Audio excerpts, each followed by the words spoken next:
Alright guys, welcome back to All Things Outdoors, and today we're going to be out here exploring some of the things around here in our area. Now, so please be sure to watch this video till the end, and please be sure to like, subscribe, and turn on notifications, and be sure to put that down in the comments below for a shout out. And without further ado, let's get started. And also, if you have any video ideas, put that down in the comments too, in case you want to, if you want to suggest any ideas for a video, may be able to use them. Anyway, our first thing we're going to show you guys here is the black gum, also known as the black Tupelo. This is a plant from Native American origin, and they call it the black gum because apparently it has black bark with a pattern similar to alligator skin. This one doesn't have black bark. Maybe on the younger branches it does, but I don't know. So yeah, we'll have to watch this tree, see if its bark is black. But anyway, it is called black Tupelo also because it is a plant from Native American origin, and it comes from the and it means swamp, because this tree likes to grow in moist soils. So you have a pond down there, so we have pretty moist soil for this tree, so it is growing pretty well. And you can tell what it is because it kind of got these very smooth, waxy leaves with parallel veins, or actually no, alternating veins. And the leaves are alternately arranged, as you can see. And they are, and it makes these little fruits, which are fleshy and sticky. This tree is used for ornamental purposes in other countries. Not really here in the U.S., but in other places it is.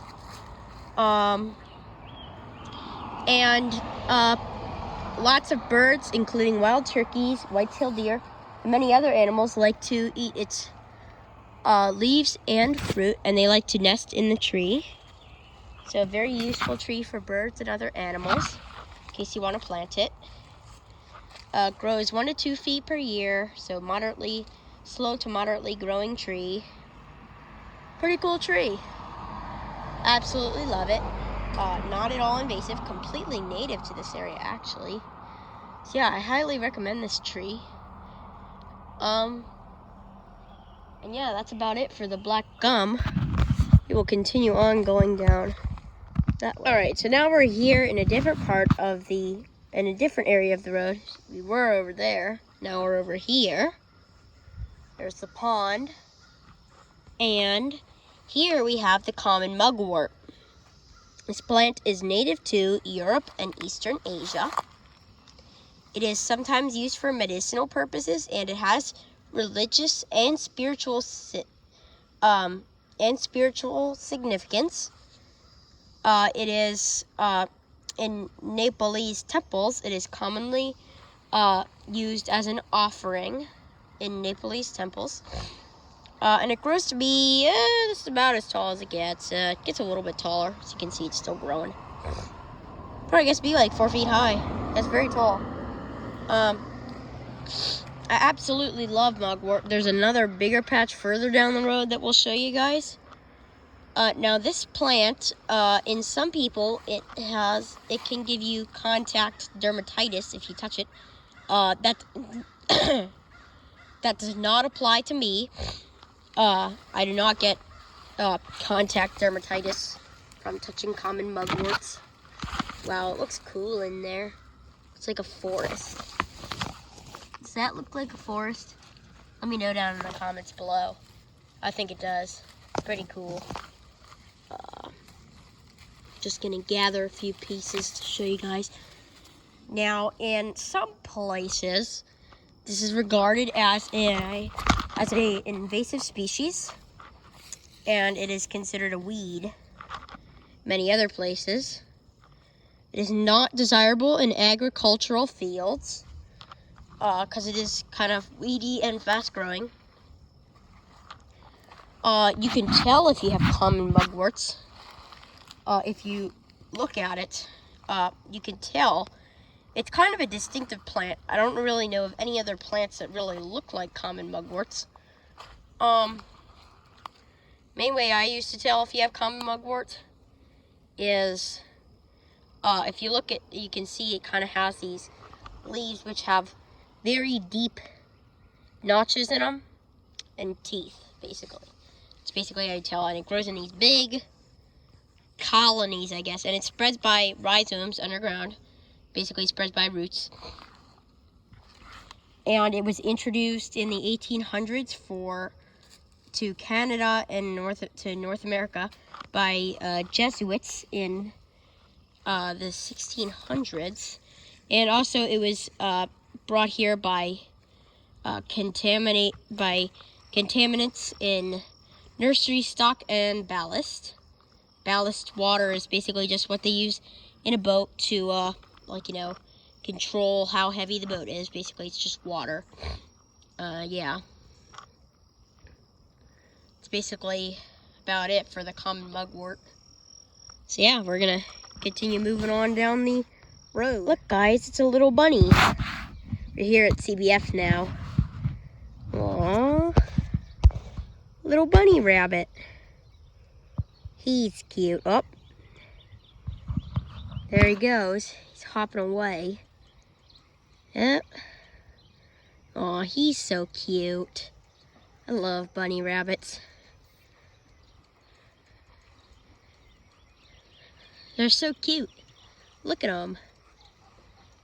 Up, into the field he goes. You can see the plants wiggling. Pretty cool. Zoom back out. Gonna come up a little bit. I'm on a bike, so it might be bumpy. Apologize in advance if it is bumpy. Okay, well, we're gonna get off our bike now. Wow, it's so calm today. Look at that. Beautiful. Oh, there was a bug. Anyway, here we have more mugworts. You may be thinking, that looks different. And it kind of does, I will agree. But this stuff gets more sun. Ah, bugs. Get out of here, bugs. No, I don't have time for bugs. Oh, well, sorry about that, guys.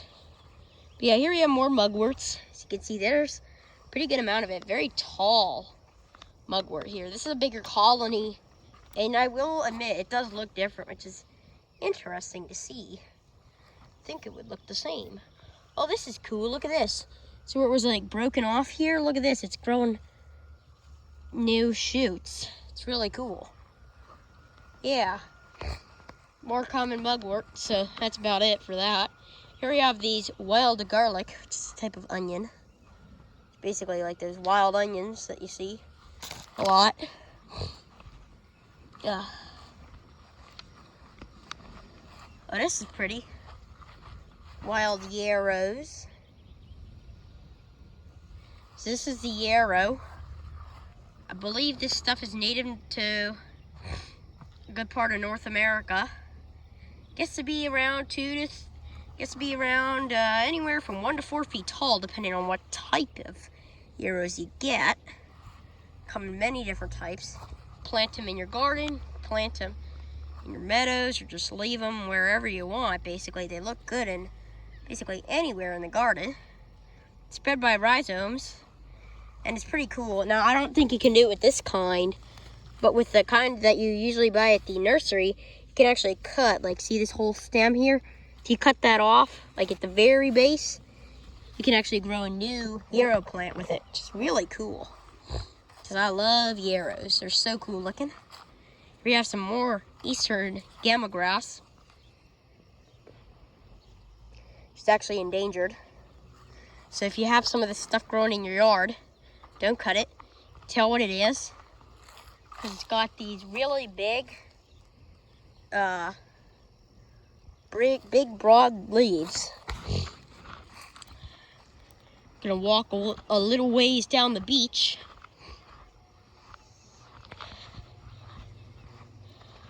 Listen to the cicadas. Can't believe the cicadas are gonna be gone soon. It's almost time for them to go away.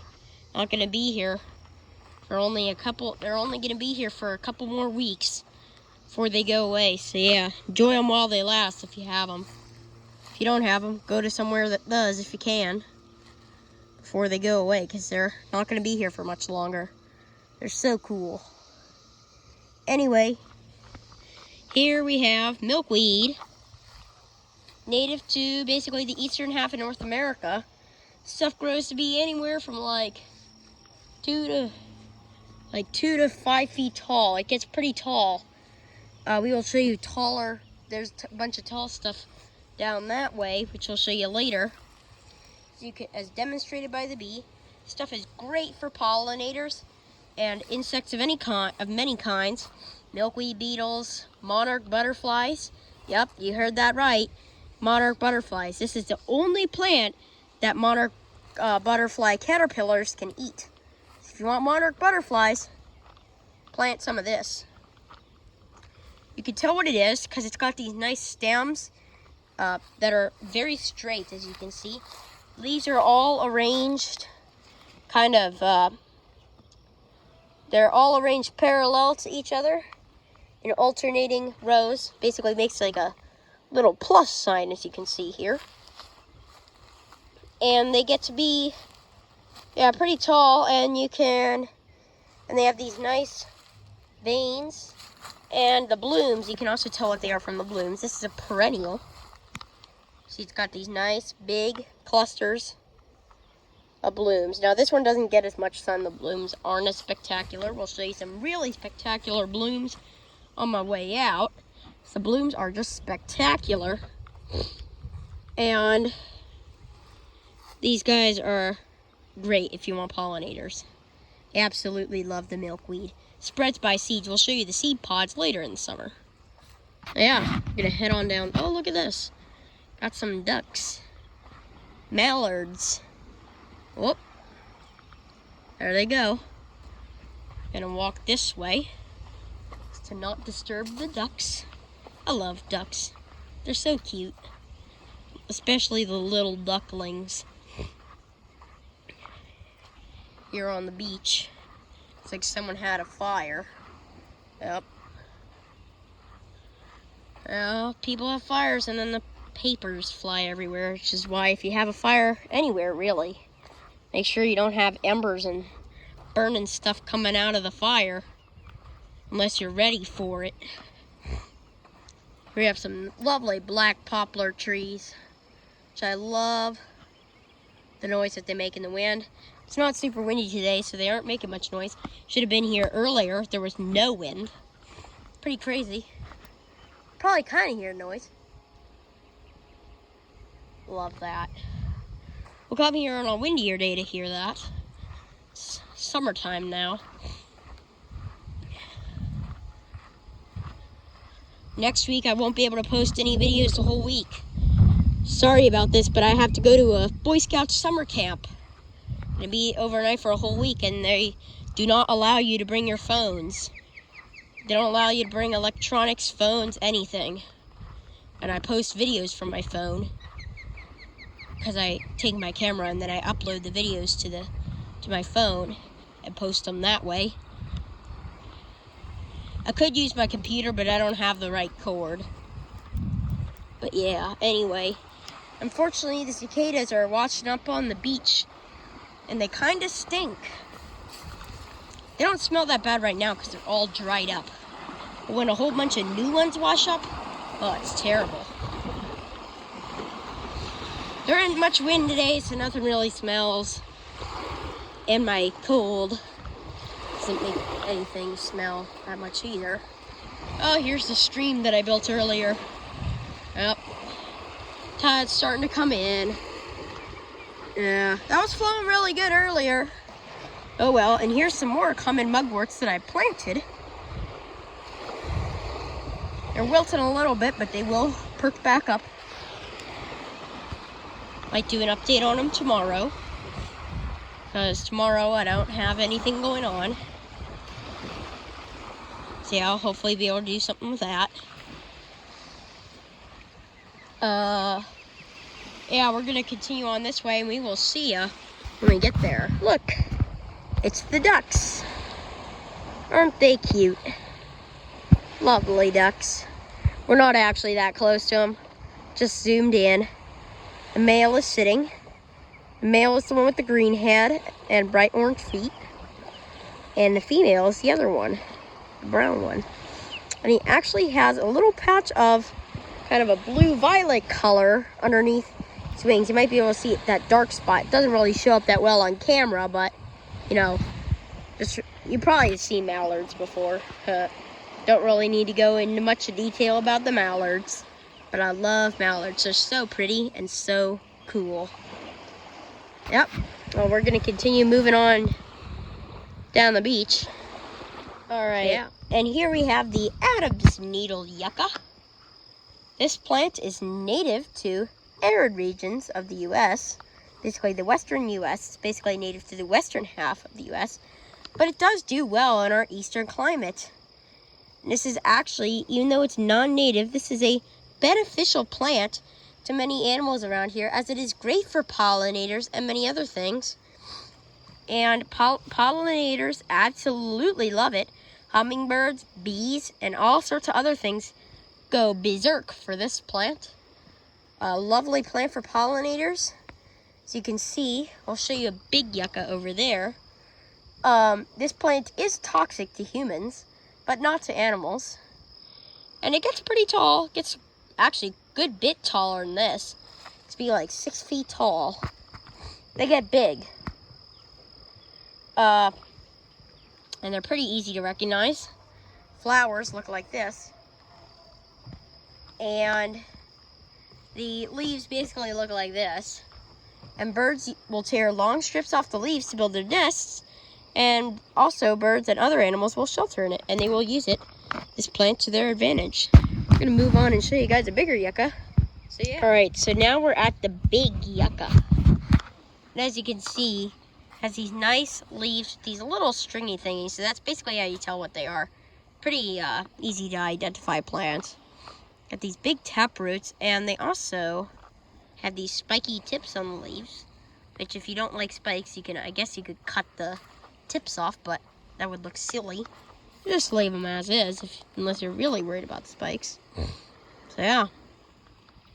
Here we have the big milkweeds. These are as tall as I am.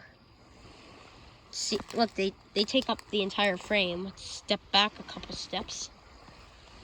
Look at how big they are. Are those huge or what? Those are like 6 feet tall about. And they are beautiful, aren't they?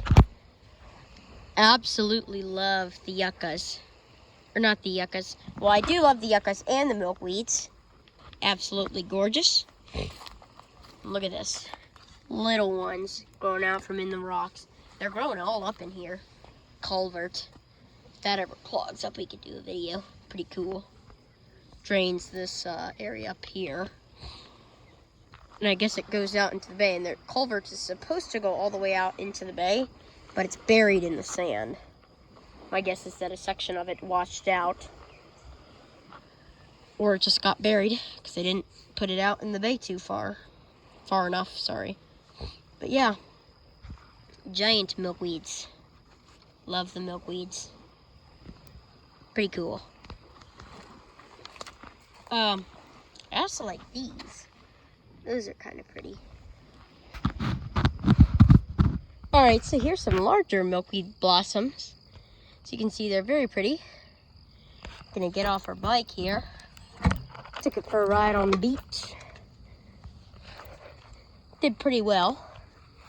Now, doesn't have thick enough tires for good beach riding, so we gotta ride it on the hard sand. Unless you go really fast, you can make it through the dry sand if you go fast. But it's not so easy to turn. Anyway, here we have our large milkweed blossoms, as you can see there. Lots of bumblebees. And pollinator bugs. Stink bug.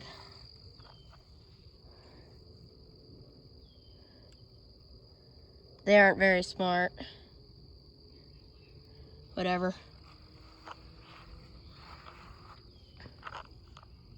Very pretty.